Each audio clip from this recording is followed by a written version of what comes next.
ঢাকার দক্ষিণ কেরানীগঞ্জ রূপালী ব্যাংকের জঞ্জিরা শাখায় হানা দেওয়া ডাকাত দলের ৩ সদস্য অস্ত্রসহ আত্মসমর্পণ করেছে।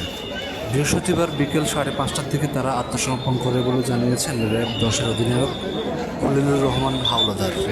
তিনি জানান, আলোচনার মাধ্যমে ডাকাত দলের 3 সদস্য আত্মসমর্পণ করেছে। তাদের কাছ থেকে 3টি দেশীয় অস্ত্র উদ্ধার করা হয়।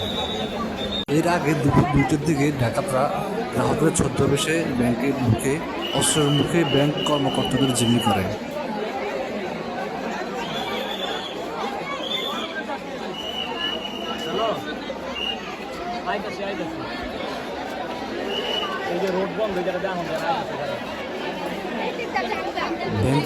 ব্যাংকের গেট ভিতর থেকে লাগিয়ে দেয় তারা। ডাকাতরা ব্যাংকে প্রবেশ করলে বিষয়টা জানতে পেরে পাশের মসজিদের মাইক থেকে ডাকাত পড়ার কথা জানানো হয়। ডাকাতরা ব্যাংকে প্রবেশ করলে বিষয়টি জানতে পেরে পাশের মসজিদের মাইক থেকে ডাকাত পড়ার বিষয় জানানো হয়।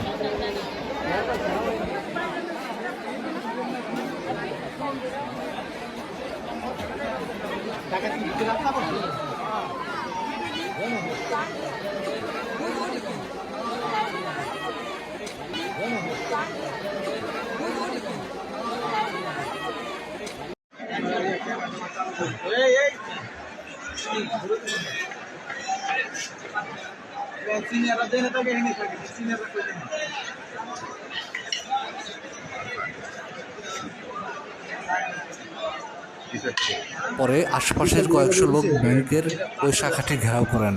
এর মধ্যে পুলিশ, সেনাবাহিনী ও র্যাব এসে উপস্থিত হয়। ব্যাংকের গেটের ভিতর থেকে দরজা লাগিয়ে রাখা হয়েছে। ভেতর থেকে একটি গুলির আওয়াজও পাওয়া গিয়েছিল।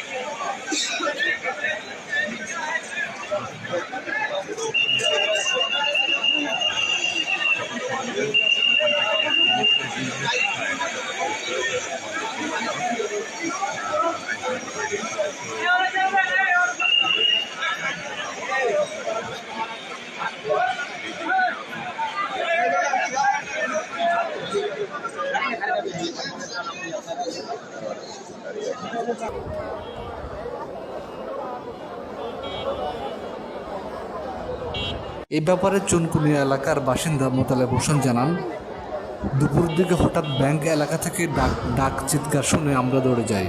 এ সময় ডাকাত দল ভবনের ভিতরে ঢুকে পড়ে। এক পর্যায়ে তারা এসে গেটে তালা লাগিয়ে দেয়। আমরা দ্রুত উপরে মানুষজন, ছোট ছোট বাচ্চারা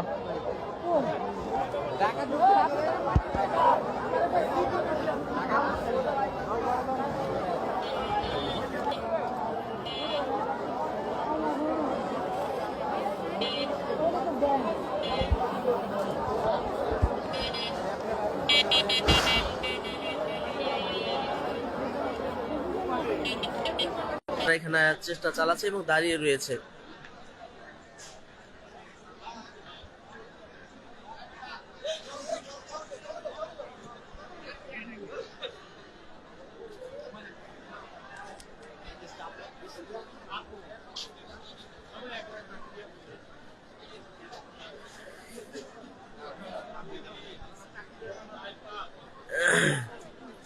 শত শত পুলিশ প্রশাসন এবং র্যাব তারা কিন্তু আসে, কিন্তু এখনো পর্যন্ত কোনো সেনাবাহিনী কিন্তু এখানে আসেনি।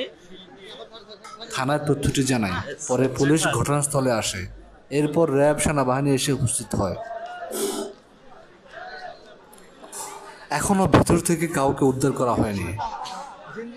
ব্যাংকের ম্যানেজার শেখর মণ্ডল বলেন, ঘটনার সময় আমি ব্যাংকের বাইরে ছিলাম।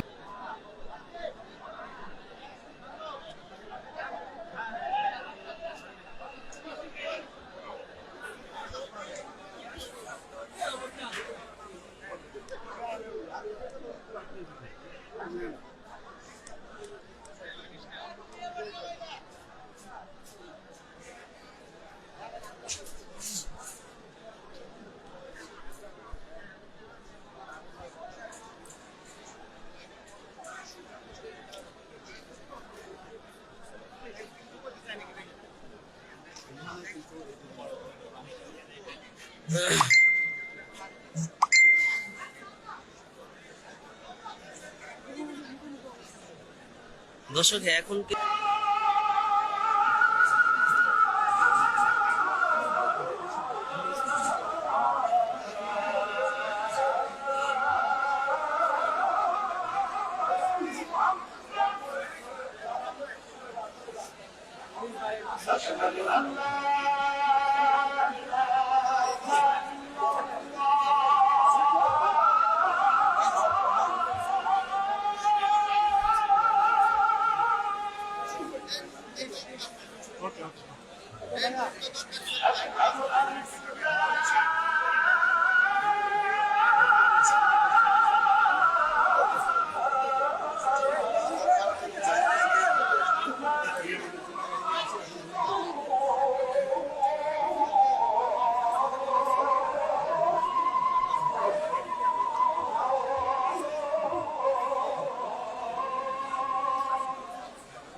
তবে তাদের সঙ্গে আমরা নেগোশিয়েট করেছিলাম।